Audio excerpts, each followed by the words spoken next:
எல்லோருக்கும் வணக்கம். மார்னிங் சமையல் பண்ணுறதுக்குன்ட்டு இந்த ஃப்ரீசரை திறக்கும் போது எனக்கு வீடியோ எடுக்கணும்னு பிளானே கிடையாது.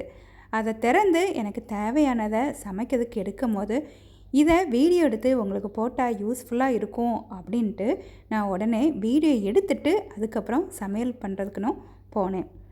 நான் ஃப்ரீசரில் என்னெல்லாம் வச்சுருக்கிறேன் அப்படின்னும் இந்த வீடியோவில் பார்க்கலாம்.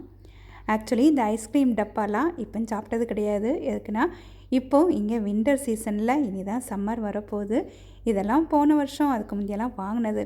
இந்த மாதிரி ஐஸ்கிரீம் இதெல்லாம் நான் வாங்கியாச்சுன்னா எல்லோரும் அப்படி தான் அந்த டப்பாவெல்லாம் நல்லா கழுகி வச்சாச்சுன்னா இந்த மாதிரி ஃப்ரீசர்லலாம் ஏதாவது போட்டு வைக்கலாம். அதனால் அதை அப்படி க்ளீன் பண்ணி அதில் என்னெல்லாம் வச்சுருக்கேன்னு பார்க்கலாம்.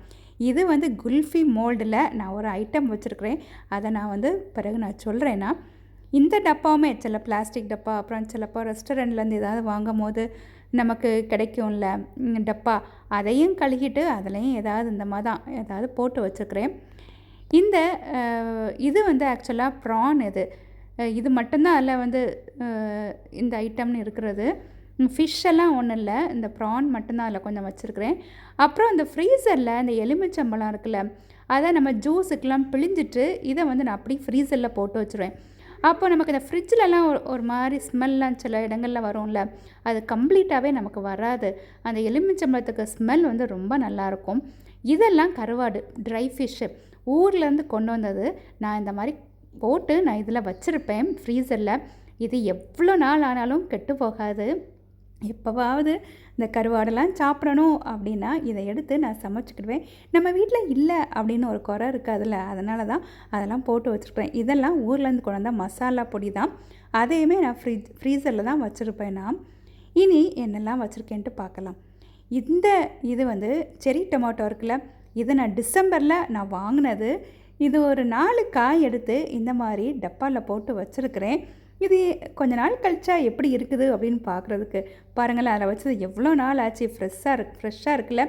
இது என்னென்னா போன வருஷம் வேப்பம் பூ நான் பூத்திருக்கும் போது நான் இந்த மாதிரி டப்பாவில் அதை பறிச்சுட்டு நான் கழுகிட்டு நான் ஃப்ரீசரில் வச்சுருக்கிறேன். இன்றைக்கும் அது ஃப்ரெஷ்ஷாகவே இருக்குது. இதை மாதிரி நீங்கள் பூ கிடைக்கும் போது நீங்கள் கழுகிட்டு ஃப்ரீசரில் வச்சிங்கன்னா வேப்பம்பூ உங்களுக்கு சமைக்கும் போது அப்படி ஃப்ரெஷ்ஷாகவே நீங்கள் எடுத்து யூஸ் பண்ணிக்கலாம். அதே மாதிரி தான் இது இந்த கனிக்கொண்டான் பூ இருக்குல்ல, அதுவும் அதே மாதிரி தான் போன வருஷம் உள்ளதை நான் இது சமையலுக்குன்னு இல்லை. அந்த பூ இது இந்த விசு நேரம்லாம் வைப்பாங்கள்ல, சரி கிடைக்கும் போது வச்சா ஒரு வருஷம் கழித்து எப்படி இருக்குதுன்னு பார்க்கலான்ட்டு நான் இந்த மாதிரி போட்டு வச்சுருக்கேன். நீங்களும் இதே மாதிரி இந்த வேப்பம் பூவை நீங்கள் ட்ரை பண்ணுங்கள். இது என்னென்னா வீட்டில் இந்த விசு வந்துச்சுல, அப்போ நான் அடை பாயாசம் பண்ணியிருந்தேன், மேங்கோ அடை பாயாசன்ட்டு. அதில் கொஞ்சத்தை என்ன பண்ணேன்னா மீதி வந்ததை இந்த குல்ஃபி மோல்டில் விட்டு நான் ஃப்ரீசரில் வச்சுட்டேன். ஆக்சுவலாக சின்ன வயசில் சேமியா ஐஸ், குச்சி ஐஸ் வாங்கி சாப்பிட்டேன் ஞாபகம், ஐஸ் பெட்டியில். அதே மாதிரி தான் அடையில் செய்த ஐஸும் நான் வாங்கி சாப்பிட்ருக்கேன். அதனால் இது போட்டு வச்சுட்டு சாப்பிடும் போது அப்படியே இந்த சின்ன வயசில் சாப்பிட்ட ஞாபகமாகவே அதே டேஸ்ட்லேயே இருந்துச்சு. இது என்னென்னா இதுதான் மெயினாட்டு உங்களுக்கு ரொம்பவே யூஸ்ஃபுல்லாக இருக்க வேண்டியது. நான் என்ன பண்ணுவேன்னா இந்த மாதிரி கடலை, கொண்டக்கடலை, கிட்னி பீன்ஸு இந்த மாதிரி ஐட்டங்கள் எல்லாமே ஏதாவது ஒரு 2-3 ஒரு 8 மணி நேரம் ஊற வச்சுட்டு தண்ணியெல்லாம் வடிச்சிட்டு இந்த மாதிரி டப்பாவில் போட்டு ஃப்ரீசரில் வச்சுருப்பேன். நமக்கு சில நாள் டக்குன்னு ஏதாவது நம்மகிட்ட காய் இல்லை, காய் கூட ஏதாவது இந்த மாதிரி போடணும், அந்த நேரங்களில் அதை டக்குன்னு எடுத்து கொஞ்சமாட்டு அதை கொஞ்ச நேரம் நம்ம வெளியே வச்சாலே அதெல்லாம் நமக்கு நல்லா டீஃப்ராஸ்ட் ஆகி வந்துடும். அதுக்கப்புறம் அதை நமக்கு தேவைக்கு எடுத்துகிட்டு திரும்ப நம்ம சமையலுக்கு யூஸ் பண்ணிக்கலாம்.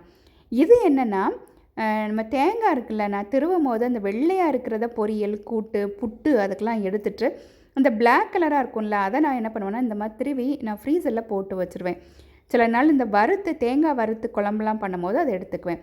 இதுவும் போன ஒரு 5-6 மாதத்துக்கு முன்னாடி உள்ள அந்த பலா கொட்டை, அதுவும் ஃப்ரீசரில் போட்டு வச்சுருக்குறேன். நீங்களும் பலாப்பழ சீசன் வரும்போது இந்த கொட்டையெல்லாம் நீங்கள் ஃப்ரீசரில் போட்டு வைங்க, அது நல்லா ஃப்ரெஷ்ஷாகவே இருக்கும். அது கிட்னி பீன்ஸ், அதே மாதிரி பட்டாணி. இது பிளாக் கலராக இருக்கக்கூடியது அந்த பிளாக் லெமன் இருக்குல்ல, அது இந்த மஜ்பூஸ்லாம் பண்ணுறதுக்கு நமக்கு யூஸாக இருக்கும்ல, அது வாங்கினது அது வெளியே இருந்தால் நாசமாயிரும் அப்படின்ட்டு அதையும் ஃப்ரீசரில் வச்சுருக்கிறேன். இந்த மாதிரி உங்களுக்கு ஏதாவது யூஸ்ஃபுல்லாக இருந்துச்சுன்னா நீங்கள் இந்த மாதிரி ஃப்ரீசரில் வைங்க, எவ்வளோ நாள் ஆனாலும் கெட்டு போகாது. உங்களுக்கு இது யூஸ்ஃபுல்லாக இருக்கும் அப்படின்னு நினைக்கிறேன். இன்னொரு வீடியோவில் பார்க்கலாம். தேங்க்யூ.